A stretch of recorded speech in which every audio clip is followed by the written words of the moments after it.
Yörük Kızının Mutfağı kanalıma hoş geldiniz. Bugün sizlere bir bardak sütle yağ çekmeyen, balon gibi şişen, çok lezzetli, muhteşem bir pişi tarifim var. Hamurumuz için kabımıza 1 su bardağı ılık sütü katıyorum. Üzerine 1 tatlı kaşığı şeker, 1 tatlı kaşığı da toz maya katıyorum. Maya eriyene kadar da karıştırıyorum.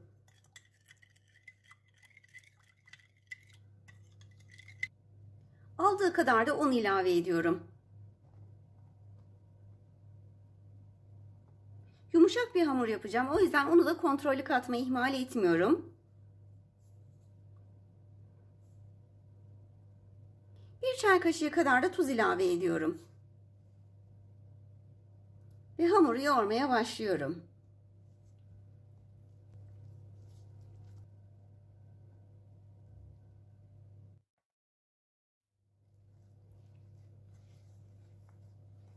Hamura istediğim kıvamı verene kadar da un ilavesi yapıyorum.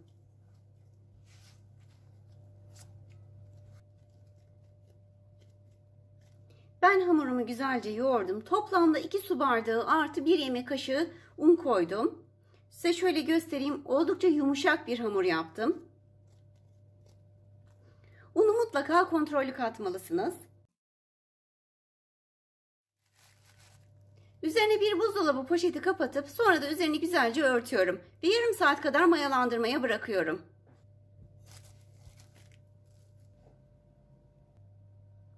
Hamurumuzun mayası gelmiş. Şöyle elimizi birazcık sıvı yağ batıralım ve havasını aldıralım.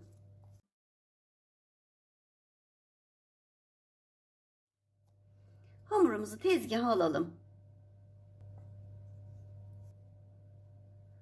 Hamurumuzu tezgaha almadan önce şöyle tezgahı birazcık yağlayalım. İsterseniz bu işlemi tabakta da yapabilirsiniz.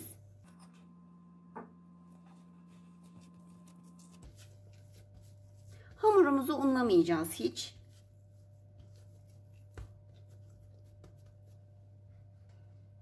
Şöyle bir hamur kartıyla bezeleri ayırıyorum.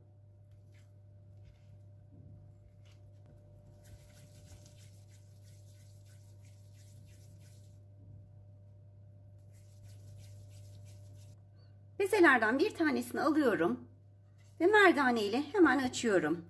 İsterseniz elinizle de açabilirsiniz. Ama un kullanmayın lütfen. Çünkü unla kızarttığınız zaman un yağın içerisinde çok çabuk yanıyor.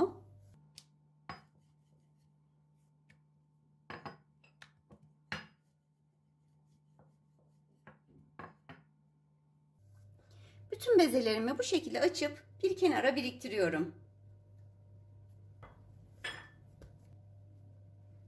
Şöyle göstereyim sizlere kalınlığını da.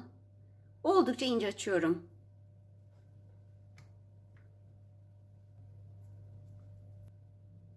Ben bütün pişilerimizi bu şekilde açtım ve hazırladım.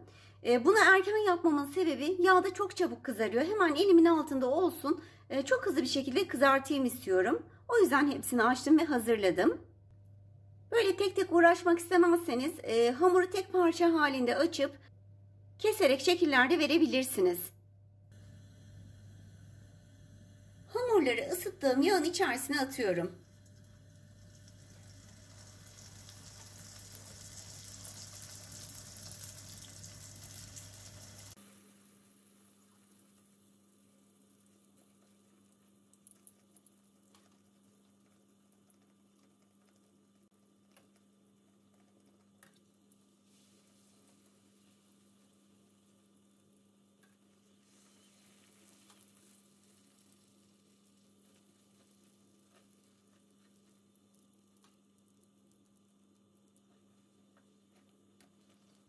Olmadı.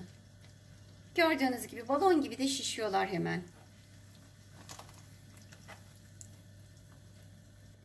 Kızaran pişileri havlu kağıt serdiğim bir tabağa alıyorum.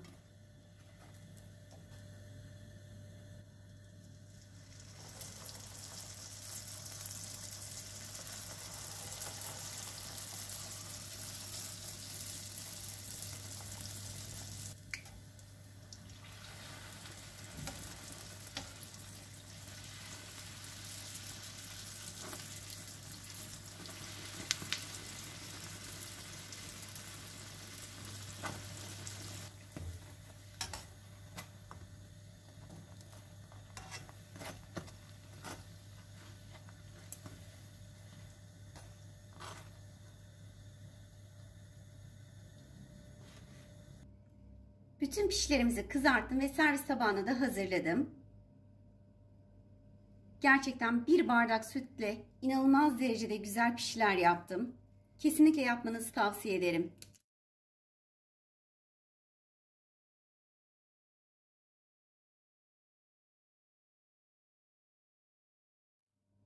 İçinde görüyorsunuz, bomboş. Daha sonraki videolarımda görüşmek üzere. Allah'a emanet olun.